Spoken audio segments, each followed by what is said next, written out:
who I've been chatting with tonight. But Jake says, don't want to be a downer, but Rogers, really hittable. I mean, that's really an understatement. I want to say in his last 15 games, he's got an 8.16 ERA, and opponents are hitting over 330 off him in his last 15 games. So you got a closer issue. There's no question about that. I mean, this guy's not guaranteed the closer's role in the second half of the year. They just need to get him right, and he's nowhere near right now. Yeah, they got a closer problem. And I know you hate my Twitter question, but I think it's got to be legit.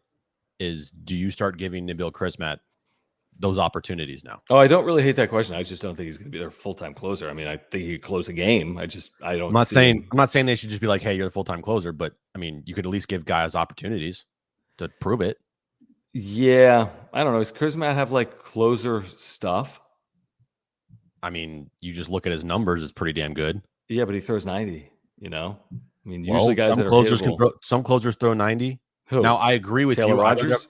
I'd rather have a closer that throws 97, right, with a crazy breaking ball, and but at this moment in time, maybe it's time to back off a little bit from I agree Rogers. With that. Oh yeah, and maybe put someone else in that role for the time being, and then slowly work your way back to Rogers. But I just think that he needs either a break or needs to come back a little bit, and they need to put someone else in that position because thanks, Eddie, because the numbers you just read there, this is not just like a blip. This is now becoming kind of a trend, and it's a worrisome trend that if they continue with Rogers as your closer, it could come to bite you in the ass and hurt you. Really bad. Dude, I mean, 1-0 game. They had one hit, and I'm talking with my wife who's on the couch, and she watched the entire game tonight, which is a rarity. I told her right away, I'm like, this is the opposite of safe. The second the inning started, and when he hit the first batter 0-2, I mean, you're kind of praying. You're kind of praying to get out of it 1-1, and of course, a 2-out base hit, and of course, it's just by the dive of Hosmer. Like it was just it wasn't bad. Hosmer, it was Cronenworth, by the way. Did you notice that they took Hosmer out of the game for defensive reasons? They put Cronenworth at first. They've been doing that a lot lately. That's interesting you say that, because in the moment watching it with her, I didn't realize it. Dude, they've been doing that a lot lately. Right, so they moved Cronenworth to first, right, for Hosmer. Yeah, which I don't hate. Nope, I really do not hate it at all. I don't think Hosmer makes that play either. By the way, nor do I. Yeah, nor do I. Do you want me to pull up Nimitz, or are you going to pull it up? Let me get to the super, and then I will. I'll pull it up. Nick, thank you. And I agree. He hits everyone, and he hits guys when he gets ahead. And his slider always hits people on shoe tops. I mean, it's so predictable. I don't know what the deal with his slider is. He's not. Yeah, it's a big problem. It's a really big problem. Yeah. Taylor Rogers right now. It's just flat, and he dealt with an injury last year that shortened his season, and you're wondering if that's like playing a role here. I'm not saying he's injured, but I don't know what the issue is, because he doesn't have that dominating like two-seamer, right? He's got a great slider that isn't great if he can't throw it for a strike. Right, and if we can't throw the slider for a strike, you're screwed. Or at least throw the slider effectively, right? Where it's dropping out of the zone, make swings and misses. Like when it's flat like that and you can't go to it, and all you got is that fastball, you're screwed. Yeah, it's like, for me, it's not he doesn't throw a flat slider. He throws a bad slider. It's a hanging slider. Well, I think it's like nowhere near the zone. Like it's a biting slider that hits people on their feet. Like guys are always getting out of the way of his slider because it's nowhere near the zone. It's like Austin Adams just hitting everybody with that slider. Yeah, with the slide. It's just bizarre. It has not been good. You're right, Nick. No. It's been really bad. Yeah. Let me get back to these supers. And again, thank you guys for the supers. Great way to support this channel. We're going to get to all the supers tonight. We're going to have any, are we? Because there's a lot of people here tonight. Yeah. If we do, can you keep an eye, Jim, on the chat, because it's hard to do. Yeah. If we do, please let us know if we're missing any. Like Jim just said, there's a couple hundred people here in the chat with us. So thank you guys for the supers. That's the best way for us to get your comment here tonight. Jesse, again in Hawaii, saying Martinez is capable now. Now in relief, he's been great. The idea of converting him to your closer, my concern would be he's another one of these guys that doesn't overpower anyone. Right. He's been really effective in relief. He's got a sub-2 ERA in relief, but I think they need to go out and find the closer. They found one for the first half of the year. He did a nice job. You gave up Chris Paddock for him. That's fine. And Emilio Pagan. Now go find one for the second half of the year at the deadline. That's what I would do. Right. I think, closer is the easiest spot to fix or fill or whatever you want to do with it, and give Preller a lot of credit. He has done amazing with finding closers on the cheap. Like you just look at his time here, Kirby Yates, Brad Hand, Trevor Rosenthal, you got Taylor Rogers. I may be missing somebody in there, but like he has done a great job finding closers. Melanson. So there's 5 guys that he has found now. Yeah, in like 5 years. It's in pretty 5 impressive. years, 5 different seasons that have all been great. Now Rogers has been shaky of late. Overall, I'd still say a positive, a good grade, but it's getting to be an average grade. Well, I mean, Pagan has been atrocious for the Twins and Paddock's out. Oh, no, not an average trade. He's having like an average year. Oh, I would make the trade in a. It was a great year, and now it's a below average couple weeks. Right? He could still turn it around. He has 20 plus saves on the season. It's not like he's been horrible. No, I think what is that tonight? Maybe his 5th blown save, 5th or 6th. I mean, he's had some blown saves. Yeah, I'd be curious to go back and see of how many games he's appeared in with the lead. Like they ended up now, he's 0-4, so they at least lost 4 games with him on the mound. But extra innings. Some of those are not blown saves. He entered in a tie. Right, exactly.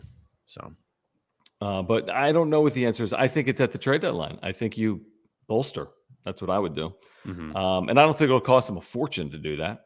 Luis, thank you for the super. We appreciate it. He says, okay, so based on what happened with Profar, we don't know if he's out for a day or a week or a month. We don't know, and we're hoping that he's going to be all right. Because it was scary. It really was. But Luis says, do you think there's a chance they call up Ruiz? And my answer to that is yes, but he's not on the 40-man. And the one guy that is Brent Rooker. Brent Rooker is. You're looking for a corner guy, right? Presumably. Right. So I would think initially it's Rooker, who's, by the way, had 2 yo-yo cups of coffee where he hasn't appeared in games. I want to say, has he even? He has not had a plate appearance this year. Okay, so my guess is you acquired him also in that Rogers deal. He's a former first rounder. He's 20. I would guess if you had to make a move, it would be Rooker, but I am not opposed at all. In fact, I'm a proponent of Ruiz. We've talked about it on the radio a lot. If it was up to me and I could make a 40-man move, and I don't know if they can, I'd call up Ruiz. Right. We talked about Ruiz for like Grisham, or just call up Ruiz because you need a spark. This is now a situation where they're like their hand's going to be forced. I do agree with you. I think it's going to be Rooker just because he's on the 40-man. Right. And it's not going to cost you anything. And you can just bring him up. You put Profar on the IL. But if you look bigger picture here, like, yes, we all hope that Jurickson Profar is okay.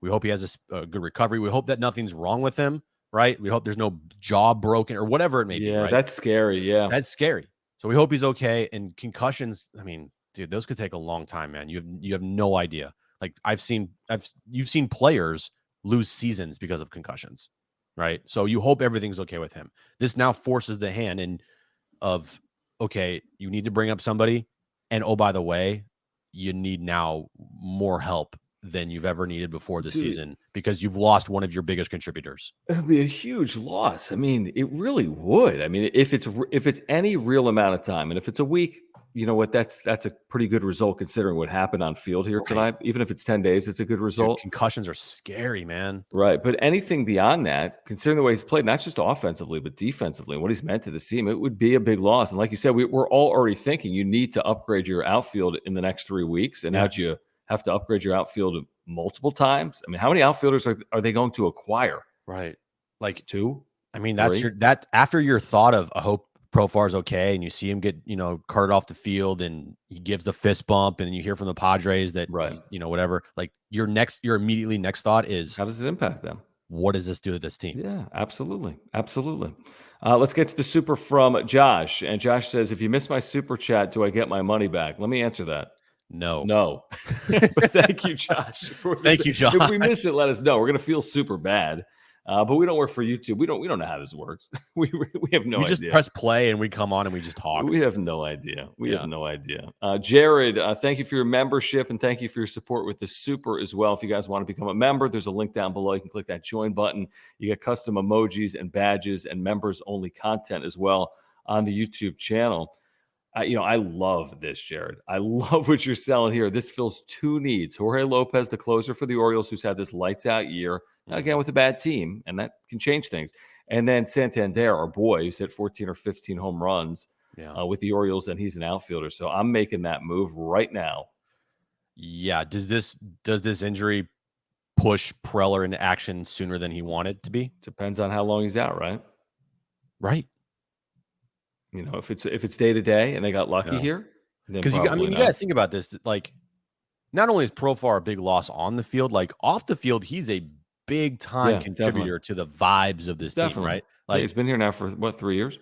Like he brings an energy to that dugout, to the clubhouse, along with Tatis and whoever else.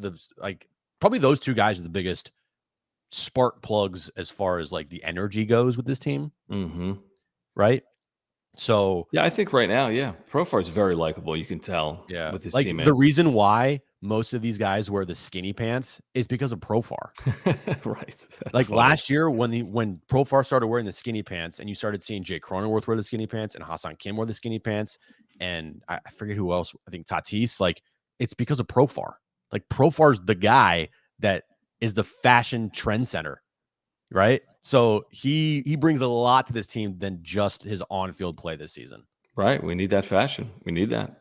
Toby, thank you for the vibes, super. Bro.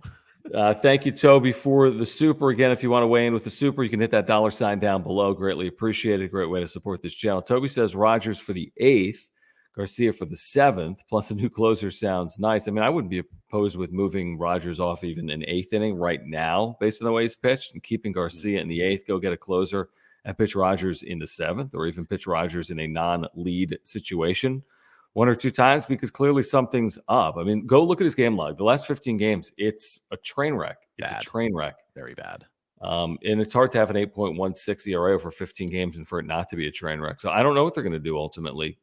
Short term, my guess is they throw him back out there. Like, do I think tomorrow he lost his job? Not really, but maybe at some point he will. Dude, you know how hard it is sometimes to put a closer out in a situation that they have like a huge lead, or they're behind like 4 runs, or they're ahead 5 runs or 6 runs. We've seen him do that too, and he hasn't performed well. Like, do you continue to just roll him out there in close games?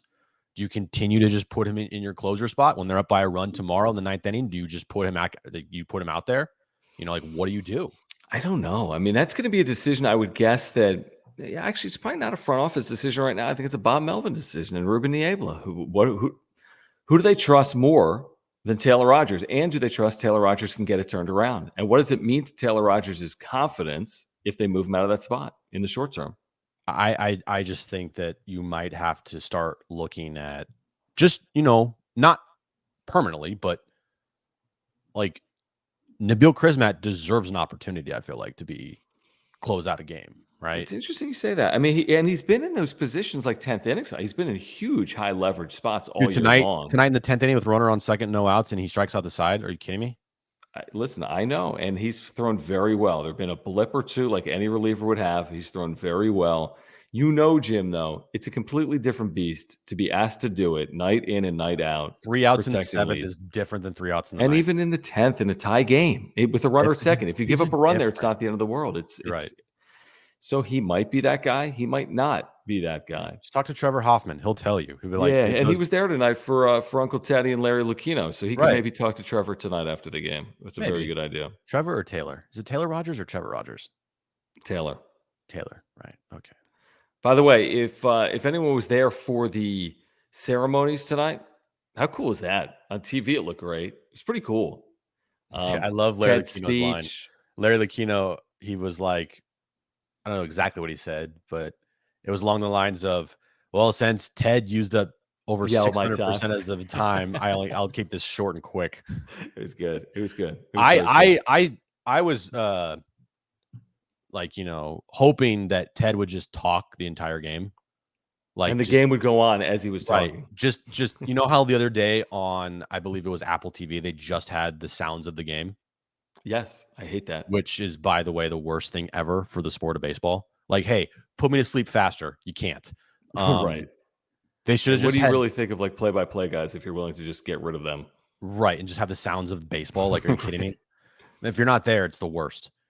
They should have just had Ted like in a room, just talking the entire time, like overlay. No organ music. No, just Ted talking the entire time, overlay to the game. That would have been amazing. Like, tonight would have been tough because it was such a good game and the Alfaro thing, and that's a great moment.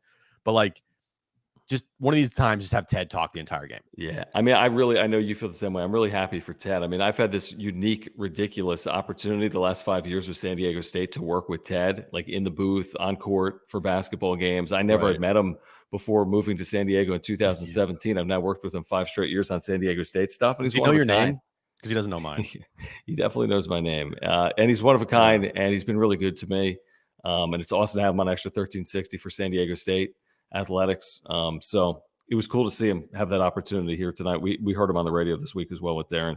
Let's get back to these supers. Jared, thank you again. And I love this package, man. Jared, you should probably apply for like assistant GM.